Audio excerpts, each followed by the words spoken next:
Hi, I'm Ashley. It was supposed to be the happiest day of my life, my wedding day. A day filled with love, laughter, and the promise of a new chapter with the man I loved, David. The sun shone brilliantly in a cloudless sky. The garden was in full bloom, and our friends and family buzzed with excitement. Everything seemed perfect, or so I thought. As I walked down the aisle, radiant in my white gown, I caught sight of my father's stern face.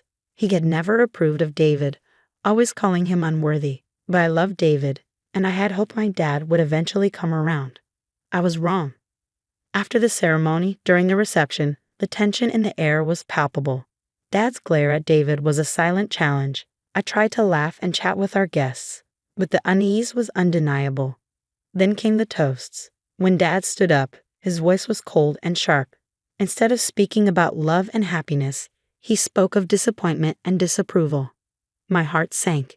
David squeezed my hand under the table, offering silent support, but Dad wasn't finished. He directed his venomous words straight at David, accusing him of being unworthy of me. David stood up, his face flushed. I love Ashley, and I will spend my life making her happy. That's more than enough, he declared. Dad snorted. You make her happy. You'll ruin her life. I stood up pleading, Dad, please, this is our day. Before I could finish, Dad's hand flew through the air and struck me across the face. A collective gasp rippled through the room. The physical pain was sharp, but the shock and humiliation cut deeper. My cheek burned as tears blurred my vision. David lunged at Dad, his voice a roar. How dare you touch her? Fists flew as their anger and hurt erupted. Uncles and cousins rushed in to separate them. But the fight spiraled out of control. The sounds of the wedding band were drowned out by shouts and crashing furniture. In the chaos, I felt a pair of arms wrap around me. It was Mom. Her eyes were filled with tears. I'm so sorry, Ashley. The wail of sirens pierced the air. The police, called by Mom, arrived and waded into the fray. They pulled Dad away, his face twisted with fury. He hurled curses as they handcuffed him and led him to the police car. The guests stood in stunned silence. The garden, once a place of celebration, now looked like a battlefield. Broken glass, overturned chairs, the remnants of what should have been a day of love. I looked at David, his lip bloodied, his eyes filled with a mix of rage and sorrow. He came over and hugged me tightly. I'm so sorry, Ashley. This isn't how I wanted our day to be. I leaned into his embrace, feeling the pieces of my heart breaking and rearranging. This was not the wedding day I had dreamed of. But it was a turning point, a moment that made me realize there was no going back. It was time to face the truth about my family, my father, and the life I was choosing with David. As the last of the guests left, whispering words of comfort and confusion, I knew this disaster was just the beginning. It was the start of a journey I never expected, a journey of standing up for myself, for my love, and for the life I deserved, a journey of confronting the past, seeking justice, and finding peace. And it all began on what was supposed to be the happiest day of my life. The morning after my wedding was nothing like I had imagined. There was no joyful breakfast with family, no reminiscing about the beautiful ceremony. Instead, I woke up with a stinging cheek and a heavy heart. David was already up, pacing in our small living room, his face tight with anger and worry. Ashley, we can't just let this go, David said, his voice firm. I nodded, staring at my hands. I know. But what can we do? He's my father. Your father? He assaulted you at your own wedding. That's not a father, that's a bully. I sighed deeply. He was right. Dad's actions were unforgivable. I had always hoped for his approval, but now I realized that dream was over. As we sat at our small kitchen table, David and I began to plan. We couldn't let Dad get away with what he did, not just for us, but for everyone he had hurt with his toxic behavior. I think we should start by talking to the family, I suggested. If we can get them on our side, it'll be harder for him to deny what he did. David agreed. And what about legal action? Should we press charges? I hesitated. I don't know. I want justice. But I don't want this to drag on and consume our lives, I said softly, my voice edged with uncertainty. David looked at me, his eyes filled with understanding but also determination. We'll do whatever you're comfortable with, Ashley, but he can't get away with this. The next few days were a blur of phone calls and meetings. I reached out to my aunts, uncles, and cousins, anyone who had witnessed Dad's outburst.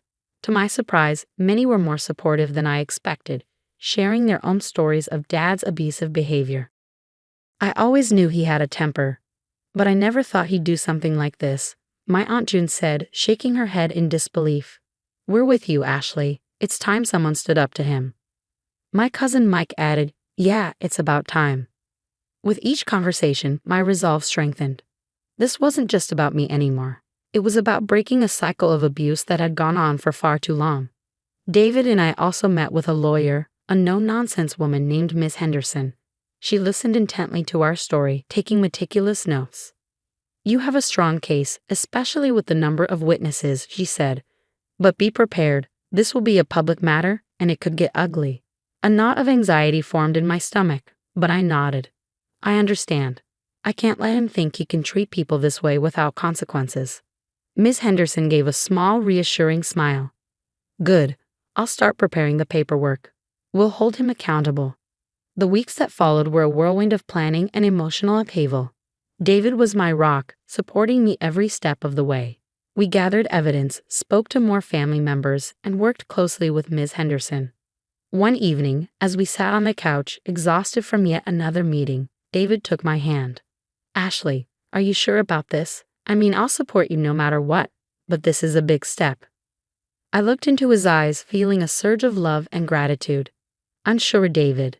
I've been pushed around in silence for too long. It's time I stood up for myself. David squeezed my hand. Then I'm with you every step of the way. That night, as I lay in bed, I felt a mix of fear and determination. I was about to embark on a journey that would change my life forever. But deep down, I knew it was the right thing to do. For the first time in a long time, I felt in control of my own story. I was ready to write the next chapter. In the days leading up to the confrontation with my father, it felt like living in a suspenseful movie. David and I were neck deep in our plan, gathering evidence of Dad's toxic behavior. It was heart-wrenching and empowering all at once. One sunny afternoon, I met my cousin Lisa at a local coffee shop. She had always been a bit hesitant around family matters. But as I shared my story, she opened up. Ashley, I've seen it too. At family gatherings, he's always so controlling and mean. I remember once he made Tommy cry just because he spilled some juice. Her words added to the growing pile of testimonies. It wasn't just me. Dad's behavior had affected so many of us. Later that week, David and I met with my Uncle Rob, Dad's brother. He had always been quiet, the type to avoid conflict. But this time, he spoke up. He's always been like this, Ashley. I wish I'd done something sooner. Your mom, she suffered a lot because of him. His admission shocked me. Mom had always seemed so strong, so resilient. I had no idea. With each story, the picture became clearer and more disturbing. Dad wasn't just difficult, he was abusive. A bully who had hurt his family for years. And it was time for it to stop. The day of the confrontation arrived. My heart pounded as David and I drove to my parents' house. This was it, the moment I would finally stand up to my father. Dad opened the door, his face a mixture of surprise and suspicion. Ashley, what are you doing here? And you brought him. I took a deep breath. We need to talk, Dad. We sat in the living room, the tension so thick it was hard to breathe. David was beside me, his presence a silent pillar of strength. Dad, for years you've hurt us. Not just me, but Mom, Uncle Rob, Lisa, everyone. It needs to stop. Dad's face turned red with anger. What are you talking about? I've done nothing but take care of this family. I pulled out the written testimonies, the evidence of his behavior. This is what I'm talking about. Your anger, your control, your abuse. He snatched the papers from my hand, skimming them quickly. This is nonsense. They're all ungrateful, just like you.